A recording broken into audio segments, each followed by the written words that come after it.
Avant d'ouvrir la parole ensemble. Merci Seigneur pour ce moment encore et toujours que tu nous donnes, qu'on peut mettre à part Seigneur dans notre semaine pour se retrouver tous ensemble, pour te louer, pour t'adorer, pour aussi nous plonger ensemble dans ta parole. C'est un privilège Seigneur, c'est une grâce de pouvoir se réunir librement encore Seigneur pour cela. Seigneur, bénis aussi les enfants, que ce matin ils soient encouragés, fortifiés, qu'ils puissent te découvrir toujours davantage et toujours mieux, et qu'ils puissent prendre des décisions pour leur vie, Seigneur, des décisions éternelles. Qu'il en soit de même pour nous aussi, Seigneur, et que tu poses ta bonne main sur nous, parce que nous avons besoin de toi, comme à chaque fois. Et nous te remercions vraiment pour cette fidélité sans faille, dont tu fais preuve, Seigneur, à notre égard. Conduis encore toutes choses, au nom du Seigneur Jésus. Amen. On va commencer avec un premier verset dans Proverbes, chapitre 27, et le verset 1. Proverbe 27, 1. Vous trouvez ce proverbe ?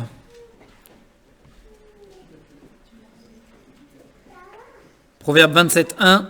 Ne te vante pas du lendemain, car tu ne sais pas ce qu'un jour peut enfanter. Alors vous trouvez plusieurs versets dans la Bible qui vont dans la même direction que ce verset-là, dit parfois différemment. Dans Ésaïe, il est dit que la vie d'un homme est semblable à une fleur, à de l'herbe, à la fleur des champs, qui paraît pour un tout petit peu de temps, en tout cas à l'échelle humaine, c'est pas très long. On voit l'herbe qui croît, et puis il y a la fleur, et puis après l'herbe elle sèche, et puis terminé. Et il est dit que notre vie, elle est pareille. D'autres passages comparent la vie de l'homme à une fumée, une vapeur, qui paraît un peu, qui disparaît, n'est-ce pas ? Et donc c'est dans la même direction que ce verset-là. Ne te vante pas du lendemain, car tu ne sais pas ce qu'un jour peut enfanter. Alors ce matin, j'ai eu à cœur de parler d'avenir avec vous, de l'avenir. Pourquoi ? Parce que j'ai été amené durant les dernières semaines à regarder plusieurs choses sur Internet, plusieurs vidéos, que ce soit des petits reportages, des documentaires, voilà, je ne vais pas vous donner des noms, je ne suis pas là pour ça non plus. Mais c'était intéressant, je suis tombé sur des archives vidéo qui remontent avant les années 2000, vous savez ? Donc, parce qu'en 2000, il s'est passé plein de trucs, bien sûr. Vous n'êtes pas au courant, mais il y a eu le bug, et tout, voilà. Mais bon, ils ont interviewé les gens, justement, c'est très intéressant. Ils ont interviewé les gens, certains se reconnaîtront peut-être, qui étaient les jeunes de l'époque, voilà, dans les années 1960, 1970, n'est-ce pas ? Ils ont fait des interviews comme ça de jeunes de l'époque, de lycéens, de collégiens, et ils leur ont posé la question, comment vous voyez l'avenir ? Comment ce sera d'après vous en l'an 2000 ? Et après l'an 2000 ? Donc ça faisait un truc à science-fiction. Et donc, mais c'était intéressant parce que, et bon, je ne vais pas vous faire tout le reportage parce qu'on n'est pas là pour ça, mais ce qui était intéressant, c'est que donc il y avait deux catégories de personnes. Il y avait les personnes qui étaient très optimistes sur l'avenir, et puis il y avait les personnes qui étaient déjà très défaitistes, il y en a toujours aujourd'hui, et il y en a de plus en plus, mais qui étaient déjà très défaitistes par rapport à l'avenir. Donc il y en avait qui pensaient qu'avec les progrès technologiques, on allait pouvoir révolutionner plein de choses, et que l'avenir allait devenir vraiment meilleur.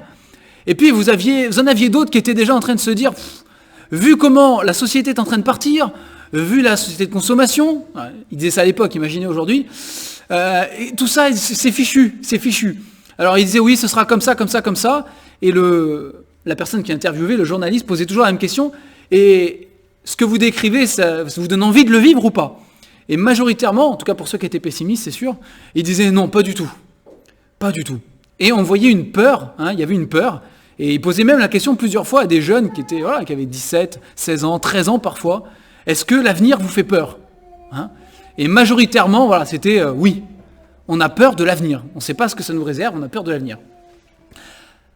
J'ai vu aussi quelques documentaires actuels, quelques reportages actuels, où des questions étaient posées aussi aux jeunes, à la génération, on va dire, entre 16 et 25 ans jusqu'à 30 ans, actuels. Et on leur posait aussi la question de savoir comment ils envisageaient l'avenir, et est-ce que c'était rassurant pour eux cet avenir qui se profilait. Et presque unanimement, là, il y en avait très peu qui étaient optimistes. Presque unanimement, tous disaient « Ah non, ça fait peur. Vers là où on va, on a peur. Et puis certains quand même voilà, avaient des idées bien arrêtées sur ce qu'était l'avenir. Ça se passera comme ça, comme ça, comme ça. Ils en étaient sûrs à 100%. Dans la parole de Dieu, il nous est dit qu'il n'y en a qu'un qui connaît l'avenir, n'est-ce pas? Et Jésus, l'Éternel, c'est Jésus aussi, mais l'Éternel, plusieurs fois au peuple d'Israël, il doit leur rappeler, parce que le peuple d'Israël se donnait d'autres idoles, d'autres faux dieux, et ils allaient vers ces idoles, ils allaient vers ces faux dieux, ils consultaient ceux qui prédisent l'avenir, des voyants, etc., pour essayer de savoir ce qui allait se passer. Il y avait des faux prophètes qui étaient là, et qui disaient, oui, ce sera comme ça, c'est comme ça qu'il faut faire, et l'Esprit a parlé, et dit ceci, etc. Et Dieu, plusieurs fois, doit répéter au peuple d'Israël, stop, arrêtez. Il n'y en a qu'un et qu'un seul qui connaît l'avenir, et c'est moi. Et Dieu le dit de plein de manières différentes dans la parole de Dieu, et non seulement il le dit, mais ce qui est encore plus fort, parce que c'est l'Éternel, c'est le Seigneur, c'est le Créateur, c'est le Tout-Puissant, plein de fois il va prouver dans les Écritures qu'il est le seul à connaître l'avenir. Et pour faire cela, que va faire Dieu? Il va prédire à l'avance des choses qui ne seraient pas venues à l'idée d'un homme. Il va prédire la chute des empires, il va prédire la destinée d'un homme parfois, il va prédire des bouleversements planétaires même. Il va mettre tout en place pour montrer et pour prouver à nous et à tous qu'il n'y a pas d'autre Dieu qui connaît l'avenir, il n'y a personne qui peut planifier les choses à l'avance à part lui. Et c'est rassurant pour nous qui connaissons le Seigneur. Si on connaît le Seigneur, c'est ça la question, mais si, comme on dit aux enfants, si on est ami avec Dieu, si on est ami avec Jésus, s'il est notre Sauveur, notre Seigneur, s'il est le maître de nos vies, s'il a payé pour nos péchés, si on a cru de tout notre cœur qu'il est mort à notre place sur cette croix, il a transformé notre vie. Il a fait de nous un enfant de Dieu. Les choses sont différentes. Si c'est le cas, nous sommes entre les mains de ce Dieu-là, du Dieu qui est tout-puissant, du Dieu qui contrôle l'avenir, du Dieu, dit la Bible, qui préside à nos destinées. C'est pas rien, c'est quelque chose. C'est le Dieu tout-puissant, et tout est entre ses mains. Alors si vous lui appartenez, certes l'avenir, d'un point de vue humain, il paraît peut-être aussi incertain et effrayant qu'on peut l'imaginer, c'est sûr, mais pour nous qui connaissons le Seigneur, ça doit être différent. Parce que nous reposons entre les mains de ce Dieu-là, qui connaît l'avenir et qui le maîtrise aussi. Vous savez, Dieu ne sera pas pris au dépourvu dans les choses qui vont arriver, que ce soit à l'échelle mondiale, que ce soit à l'échelle d'un pays, que ce soit à l'échelle individuelle de ma propre vie. Et c'est ça qui est beau dans la parole. Et c'est ce que Dieu nous révèle. Il n'est jamais pris au dépourvu. Certes, tout le péché, n'est-ce pas, toute la corruption du péché, toutes les conséquences du péché dans nos vies n'est pas prévue par Dieu. Ça ne fait pas partie de son plan. Ça, c'est le péché qui détruit tout. Mais nous savons que Dieu a fait des promesses, n'est-ce pas? Il a fait pour promesse, par exemple, que d'un mal, il peut le transformer en bien. C'est ce qu'il a fait avec l'histoire de Joseph, par exemple. Dans la Bible, c'est la conclusion de l'histoire de Joseph, une des conclusions de l'histoire de Joseph. Vous aviez médité de me faire du mal, mais Dieu l'a transformé en bien. Et aujourd'hui, voilà, le mal, pareil, il est partout, n'est-ce pas? Mais Dieu a toujours pour projet, dans ma vie, de transformer ces choses en bien. C'est l'espérance qu'il nous donne. À vous, à moi, à tous ceux qui appartiennent au Seigneur, à tous ceux qui se confient en lui. Alors oui, on ne peut pas se vanter du lendemain. On ne peut pas savoir ce qu'un jour va enfanter. Qui peut dire, demain, il va se passer ça. On le fait tous, Je ne sais pas vous, mais moi le premier, je fais des projets pour la semaine. J'ai même un planning chez moi où on écrit, voilà, on a un grand calendrier posé sur un mur, et puis on écrit les rendez-vous, les trucs, les machins, les bidules, tout ce qu'on a à faire. Et chaque semaine, on regarde le planning, et puis on se dit, ouf, bon, si ça se passe comme c'est prévu, ça se passe jamais comme c'est prévu. Mais si ça se passe comme c'est prévu, on va pas s'ennuyer. Bon, non seulement on s'ennuie pas, mais en plus, ça se passe jamais comme c'est prévu. Ça se passe jamais comme c'est prévu. Et encore, hier, on en discutait, on a rempli le planning un petit peu, tout ça, on regardait, et puis je disais, ah oui, mais c'est vrai qu'on a oublié un truc, c'est qu'on a dit à Marc et Laure que si elle accouche, on garde à Maris. Ah, alors ça veut dire que toute la semaine, on peut rayer. Voilà, on fait des projets, n'est-ce pas? Et Dieu ne dit pas que c'est mauvais de faire des projets. Mais dans la réalité, n'est-ce pas, on ne sait pas. En vrai, on ne sait pas. On ne sait pas ce que demain va enfanter. Mais on peut savoir une chose, c'est qu'on sait qui est Dieu. Si on connaît l'Éternel, hein, comme notre Sauveur, comme notre Seigneur, si il est notre Dieu, lui on le connaît. Alors on ne sait pas ce qui va arriver, et parfois Dieu montre ce qui va arriver. C'est vrai, hein, à certains hommes dans la Bible, il leur montre à l'avance la manière dont ils finiront parfois, hein, ce qui les attend d'autres fois. Mais il ne le fait pas pour tous. Et pour la plupart même, il n'est pas dit qu'il le fait de manière claire et limpide. Voilà, je sais que dans les 10 prochaines années, exactement, il va m'arriver ça. Non. Hein. Mais chaque jour, nous marchons par la foi. Chaque jour, nous marchons avec confiance dans le Seigneur. Alors oui, peut-être qu'on vit des derniers temps, sans aucun doute. Sans aucun doute, on vit les derniers temps. Après, les derniers temps, ils ont commencé depuis il y a bien longtemps maintenant. Hein. Depuis que Jésus est venu, c'est les derniers temps. Hein. Vous avez dans l'Épître aux Hébreux ce verset qui nous dit que dans les derniers temps, Dieu nous a parlé en Fils, n'est-ce pas? Mais c'est vrai que la Bible nous en parle. On va aller en 1 Timothée. 1 Timothée, parce que le Seigneur ne veut pas que vous et moi, nous soyons ignorants de ce qui va se passer, de ce que nous sommes appelés à vivre avec le Seigneur dans ce monde, puisque nous ne sommes pas appelés à partir, encore une fois, ermite sur une montagne tout seul et on serait bien tranquille, enfin, ou pas, parce que déjà, il faudrait supporter soi-même, c'est déjà pas gagné, mais voilà. 1 Timothée chapitre 4, par exemple, mais l'Esprit, 1 Timothée chapitre 4 verset 1, pardon. Mais l'Esprit dit expressément que dans les derniers temps, quelques-uns abandonneront la foi pour s'attacher à des esprits séducteurs, à des doctrines de démons, par l'hypocrisie de faux docteurs portant la marque de la flétrissure dans leur propre conscience.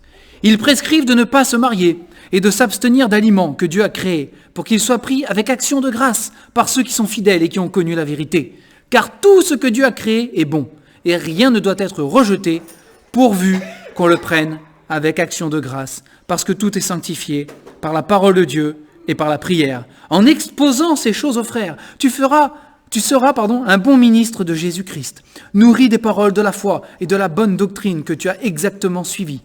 Repousse les contes profanes de vieilles femmes, exerce-toi à la piété, car l'exercice corporel est utile à peu de choses, tandis que la piété est utile à tout.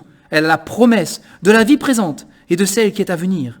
C'est là une parole certaine et entièrement digne d'être reçue. Verset 10, nous travaillons en effet et nous combattons parce que nous mettons notre espérance dans le Dieu vivant, qui est le sauveur de tous les hommes, surtout des croyants. Déclare ces choses et enseigne-les. On va s'arrêter là, on pourrait lire tout Timothée. On s'arrête là. Si on peut revenir au verset 10. Donc Paul dit, que l'Esprit dit, donc Dieu dit tout simplement, que voilà, dans les derniers temps, en ce qui concerne la foi, là on est dans un contexte de foi, on est dans un contexte spirituel, n'est-ce pas? Il dit que dans les derniers temps, il y aura des difficultés parce que, il y a des personnes qui abandonneront la vérité de l'Évangile. C'est ça qui est écrit ici.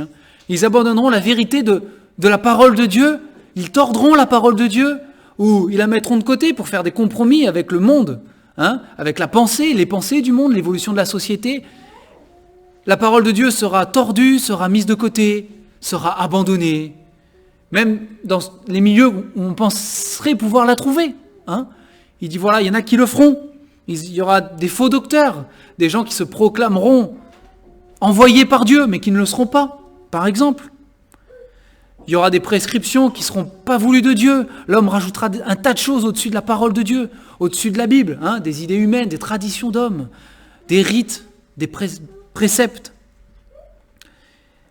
Et il dit oui, c'est vrai que c'est des choses dans lesquelles on va vivre, avec les choses on va devoir combattre, des choses qui seront peut-être difficiles. Mais vous avez ce verset 10 où Paul dit mais on travaille, même dans ce milieu peut-être hostile, même spirituellement parfois difficile.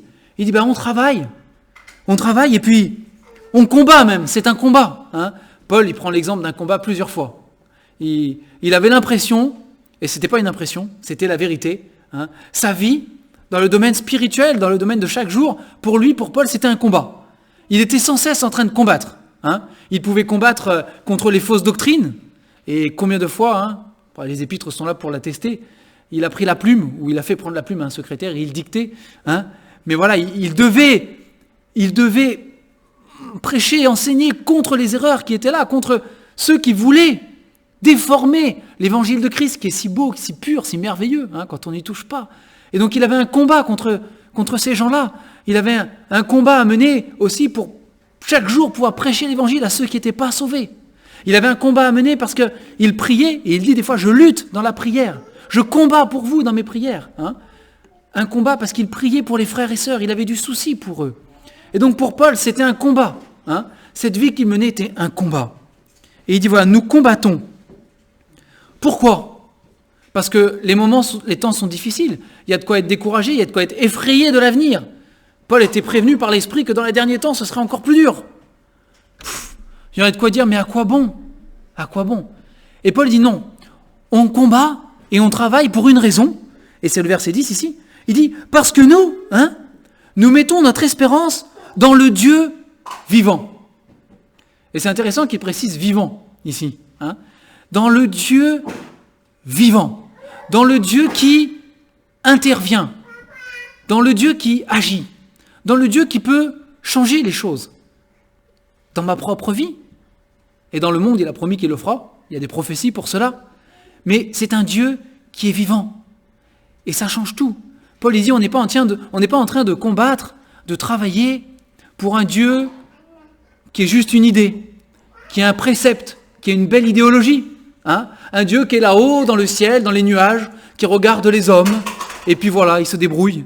Il dit non, le Dieu pour lequel on combat, pour lequel on travaille, c'est le Dieu vivant. Celui qui intervient dans ma vie. Celui qui combat avec moi. Celui qui combat pour moi.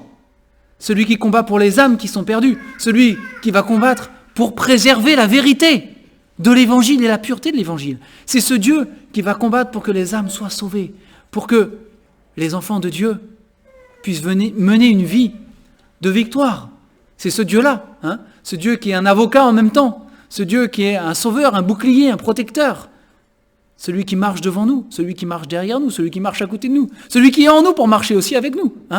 C'est ce Dieu-là. Et Paul, il dit, voilà, nous mettons notre espérance dans le Dieu vivant.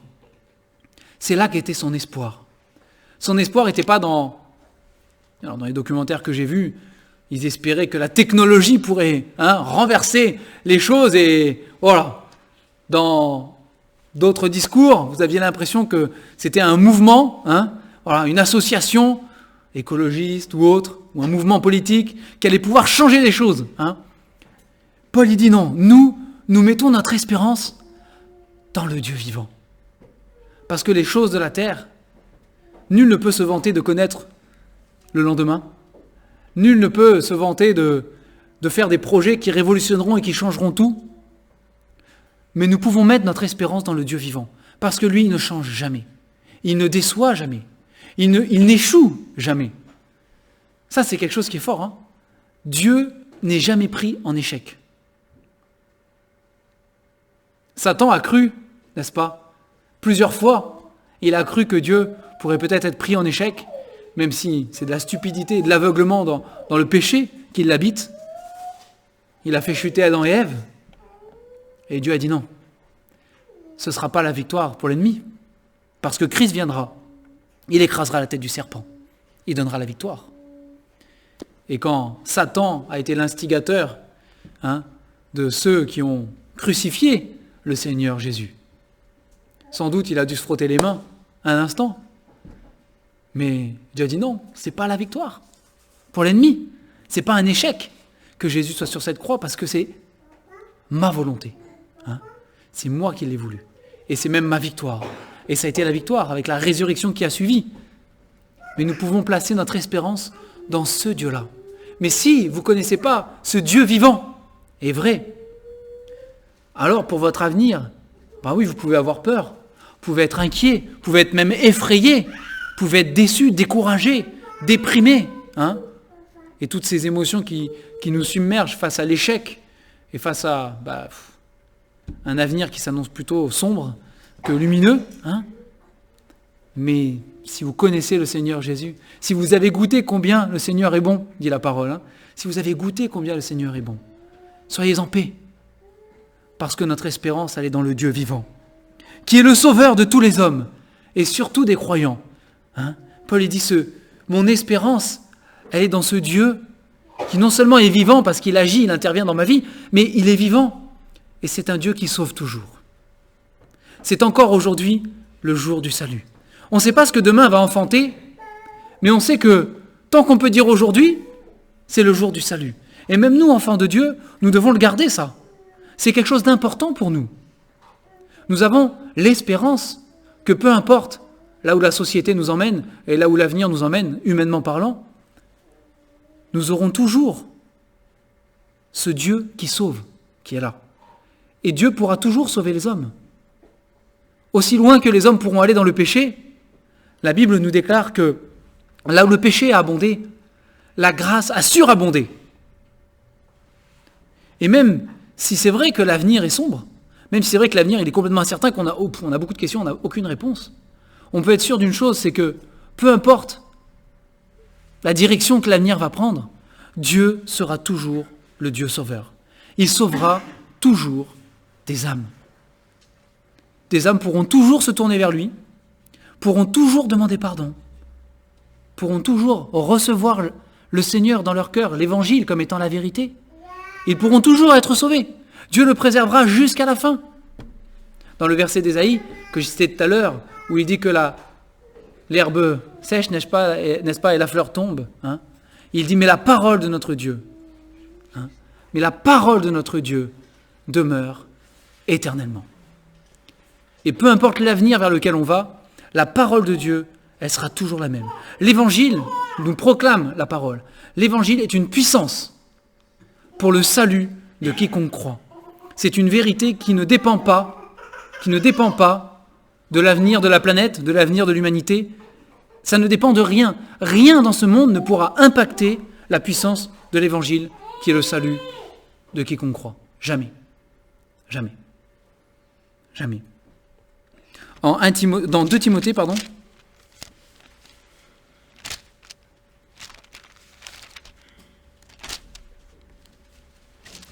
De Timothée, chapitre 3, Paul, encore une fois, prévient Timothée que les temps seront difficiles, et c'est la vérité. De Timothée 3, à partir du verset 1, « Sache que dans les derniers jours, il y aura des temps difficiles. » Ce n'est pas une nouvelle, ce n'est pas une surprise. Paul, il l'a écrit, on est au 1er siècle, là. C'est il y a 2000 ans. Dans les derniers jours, il y aura des temps difficiles. Verset 2, « Car les hommes seront égoïstes, amis de l'argent, fanfarons, hautains, blasphémateurs, rebelles à leurs parents, ingrats, irréligieux, vous pouvez traduire ça par athée, si vous voulez, insensibles, déloyaux, calomniateurs, intempérants, cruels, ennemis des gens de bien, traîtres, emportés, enflés d'orgueil, aimant le plaisir plus que Dieu, ayant l'apparence de la piété, mais reniant ce qui en fait la force. Éloigne-toi de ces hommes-là.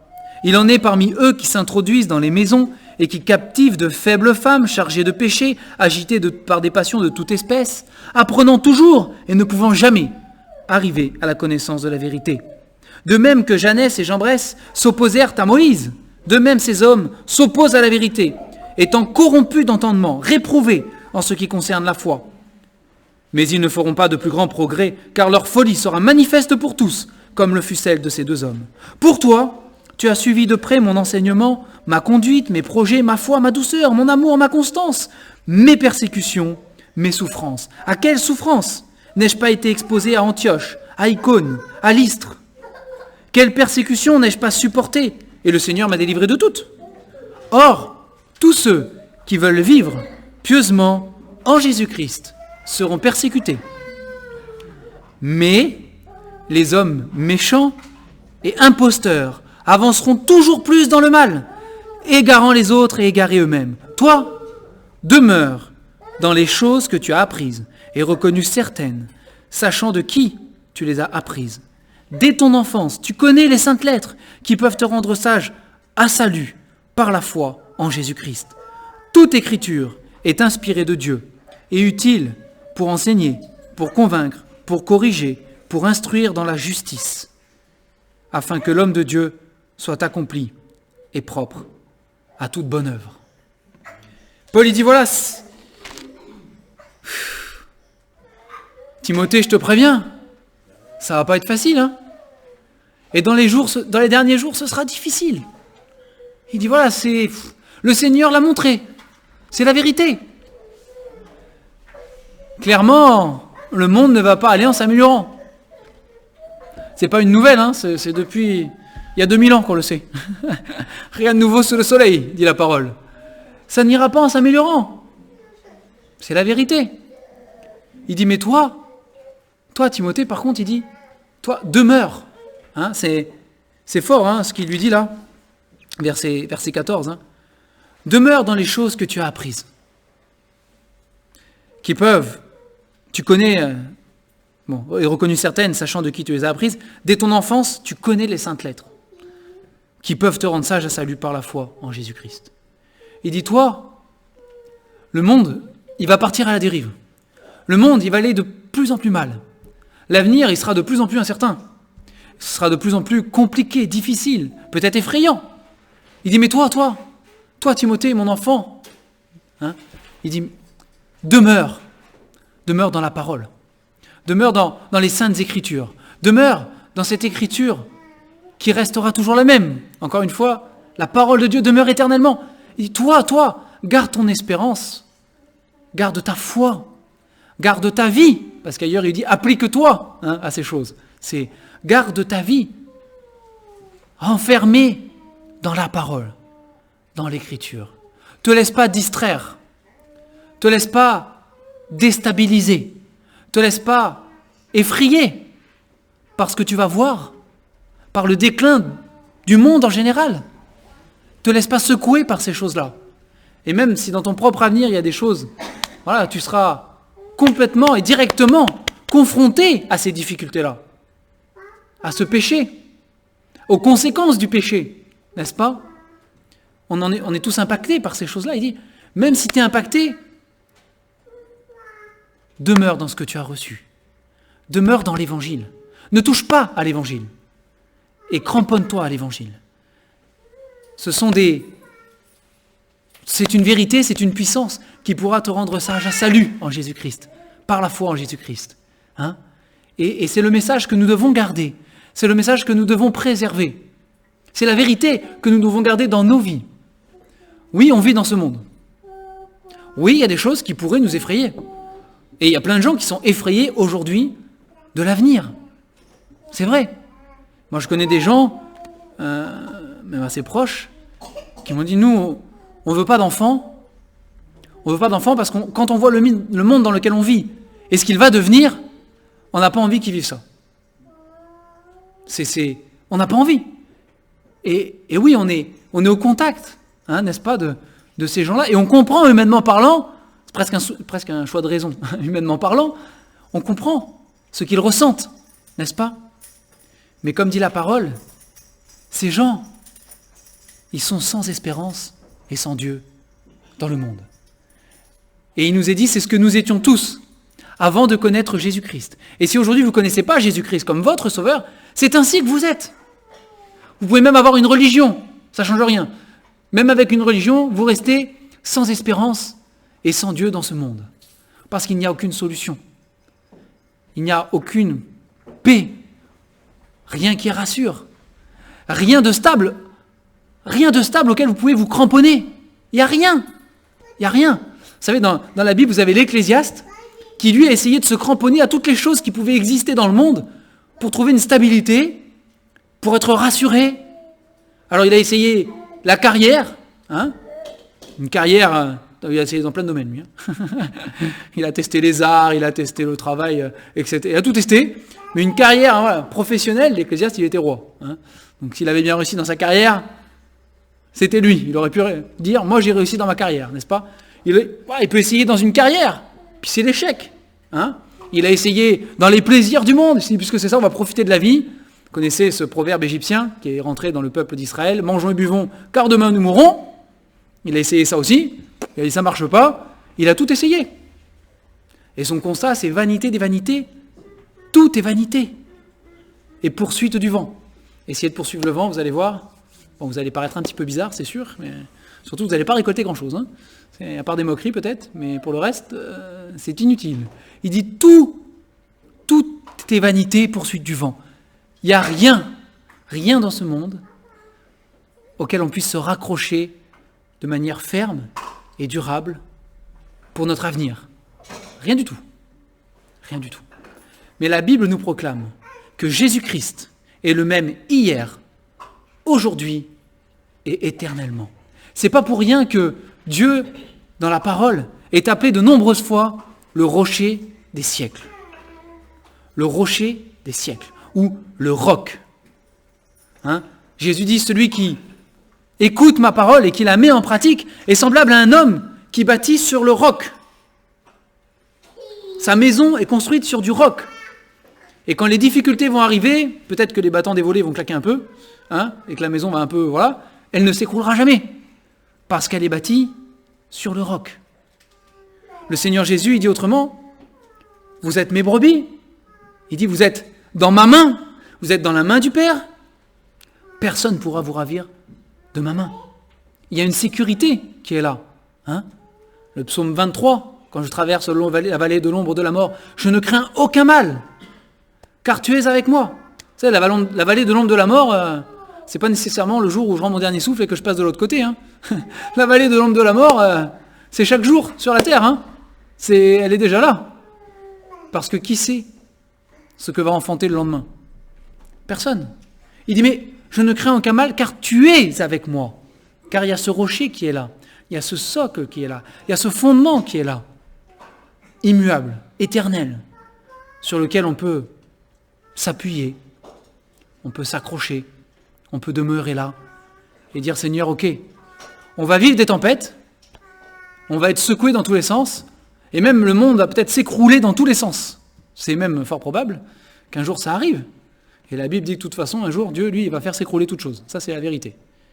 Mais nous, qui connaissons le Seigneur, on peut ne pas être effrayés dans l'angoisse, dans l'incertitude. Hein. On peut rester ferme, fidèle et confiant. C'est dans le calme, vous connaissez ce verset, hein, c'est dans le calme et la confiance que sera votre force. On a dit, ouais, quand tu vois ce qui se passe aujourd'hui, hein, comment tu peux être calme et confiant? Comment c'est possible, ça? Hein? T'allumes pas la télé? Bon, peut-être pas, c'est vrai, mais c'est pas pour ça. Bah si, on est quand même au courant de ce qui se passe. Mais mon espoir, mon espérance, ne repose pas dans tout ce que les hommes pourront dire dans les médias et dans leurs discours, ni dans les avancées technologiques, ni dans quoi que ce soit. Hein? Mon espoir, mon assurance, elle repose uniquement en Jésus-Christ. Parce qu'il m'a sauvé un jour. C'est pour ça que je peux le dire. Hein? Parce qu'il m'a sauvé un jour. Parce qu'il a pardonné mes péchés. Parce qu'il a transformé ma vie. Il a été dans ma vie le Dieu vivant et vrai. Pas juste une belle idée. Hein? Il a été le Dieu vivant parce qu'il m'a changé. Il a enlevé de mon cœur le fardeau du poids de mes péchés. Parce qu'il les a pris sur la croix à ma place. Il m'a donné une vie transformée, une vie nouvelle. Il a planté en moi son esprit. Et il m'a donné un cadeau inestimable, la parole de Dieu. La parole de Dieu. Qui est là pour me donner une direction.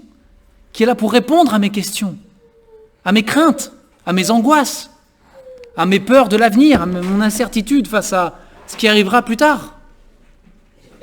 Oui, on a des enfants, on s'inquiète. Bien sûr qu'on s'inquiète pour eux. Mais il y a le pas de la foi. Il y a le pas de la foi. On ne maîtrisera jamais tout ce qui se passe autour d'eux. Jamais. Et même si on croit le maîtriser un petit peu, on ne maîtrise rien du tout, de toute manière. On ne maîtrise rien. Mais on a foi en Jésus-Christ. On a foi dans ce Sauveur. On a foi que c'est un Dieu vivant, qui ne s'arrête pas à notre génération, ou à celle d'avant, ou à celle de l'apôtre Paul. C'est un Dieu vivant d'éternité en éternité, qui sera encore là après nous, avec nos enfants, avec nos petits-enfants, parce que c'est le Dieu vivant. C'est en lui qu'on place notre confiance, et en personne d'autre. Jérémie, et on va terminer avec ça. Jérémie, chapitre 29.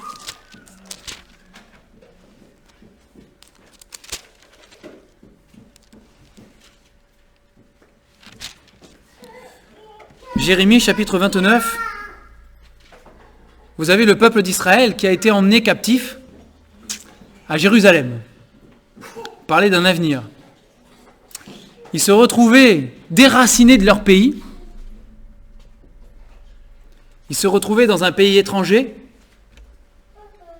Pas parce qu'ils avaient choisi d'émigrer là-bas et qu'ils se dit tiens, là-bas ça a l'air sympa, l'herbe est plus verte ailleurs. Mais parce que des armées étaient venues et les avaient obligés à partir. Tout simplement. Ils les avaient enchaînés et ils sont partis enchaînés pour ce nouveau pays, cette nouvelle ville, Babylone, où ils auraient aimé ne pas mettre les pieds. Ils y sont allés à cause de leur péché, bien sûr, à cause des conséquences de leur choix, d'avoir choisi de mettre Dieu de côté et de marcher selon leur propre volonté. Ils sont partis là-bas. Et alors, quel avenir pour ce peuple qui se retrouve captif dans un pays qu'ils ne connaissent pas, avec des gens qui ont des coutumes parfois douteuses et discutables, eux qui avaient tellement voulu ressembler aux autres peuples, maintenant qu'ils se retrouvaient au milieu de ce peuple, ils se disaient c'est pas possible, comment on va faire pour vivre là? Et Dieu envoie une lettre à travers le prophète Jérémie, il envoie une lettre au peuple qui est captif là-haut, et c'est cette lettre que nous avons en Jérémie 29, on ne va pas la lire en entière, là, ce serait trop long. Mais à partir du verset 10, « Mais voici ce que dit l'Éternel. Dès que 70 ans seront écoulés pour Babylone, je me souviendrai de vous, et j'accomplirai à votre égard ma bonne parole, en vous ramenant dans ce lieu. » Verset 11, « Car je connais les projets que j'ai formés sur vous, dit l'Éternel, projet de paix et non de malheur, afin de vous donner un avenir et de l'espérance. » Verset 12, « Vous m'invoquerez et vous partirez, vous me prierez et je vous exaucerai. Vous me chercherez et vous me trouverez si vous me cherchez de tout votre cœur.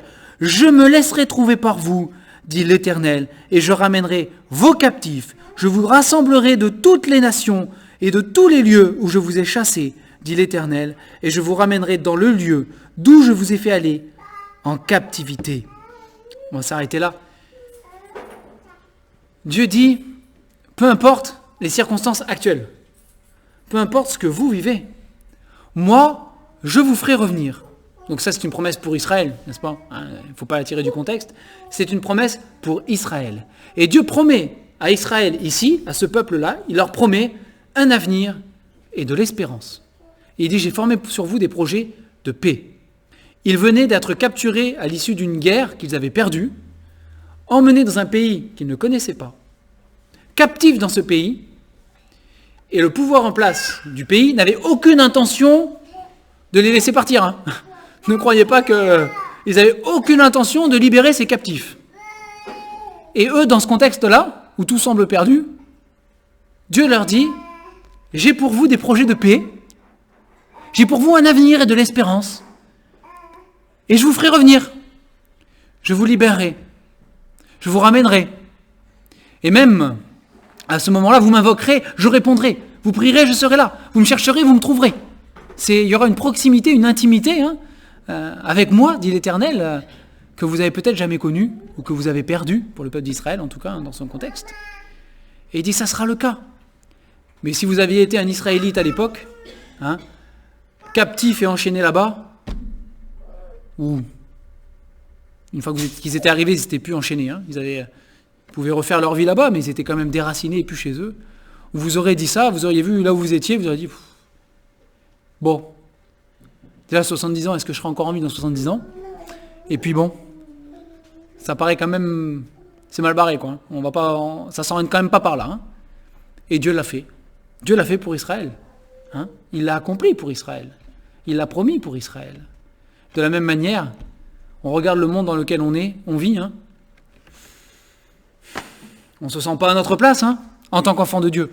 Enfin, si en tant qu'enfant de Dieu, vous vous sentez à votre place parfaitement dans ce monde, il faut se poser des questions. Mais normalement, en tant qu'enfant de Dieu, dans ce monde, on se dit, je ne suis pas vraiment à ma place. Hein.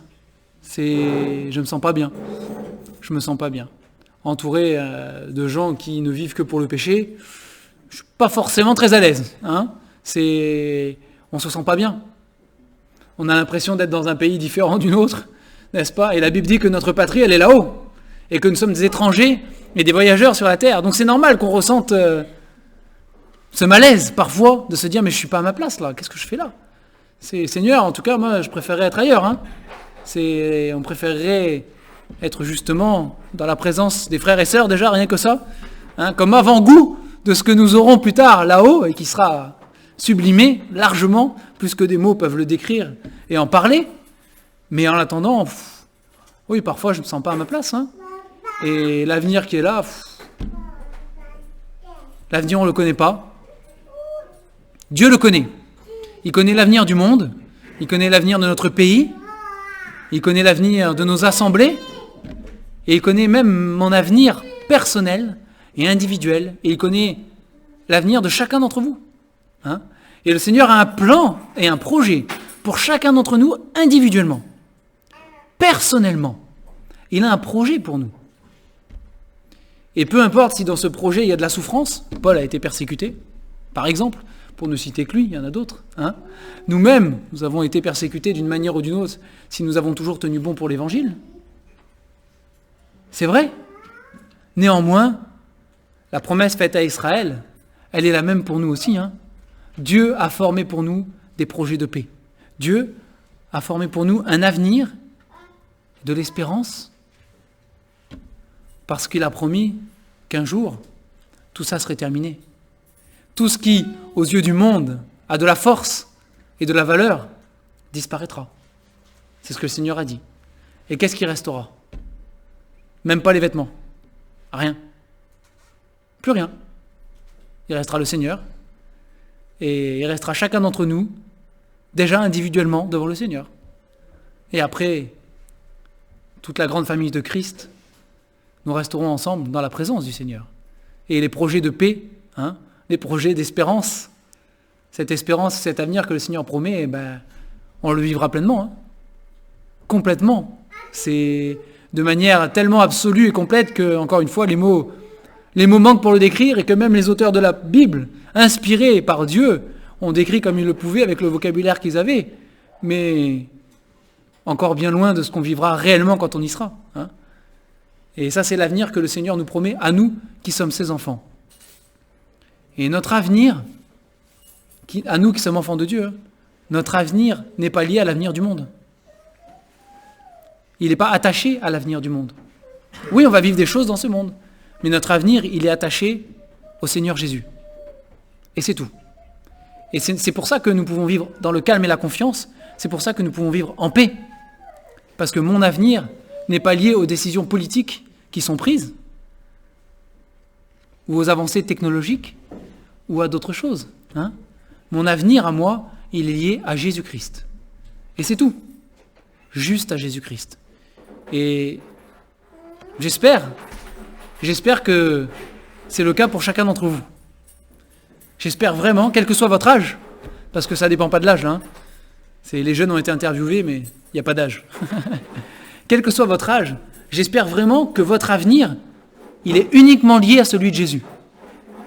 Il est uniquement calqué sur Jésus-Christ et l'espérance qu'il donne. Parce que c'est la seule chose importante. Et on va prier pour terminer. Seigneur notre Dieu, je te prie aujourd'hui pour que tu ne permettes pas que chacun d'entre nous, nous soyons déstabilisés, Seigneur. Parce que nous vivons dans ce monde, à cause de ce que nous vivons dans ce monde, à cause de ce que ce monde est en train de vivre. à cause du mal qui prend de l'ampleur, à cause du bien qui est appelé mal et du mal qui est appelé bien, à cause de choses que le péché a complètement pourries sur cette planète. Qu'on ne soit pas déstabilisé par ces choses, Seigneur, qu'on ne soit pas perdu, qu'on ne soit pas angoissé, effrayé, pour notre propre avenir, pour l'avenir de nos enfants, de nos petits-enfants, mais qu'on soit simplement avec les regards fixés sur Jésus-Christ, Père.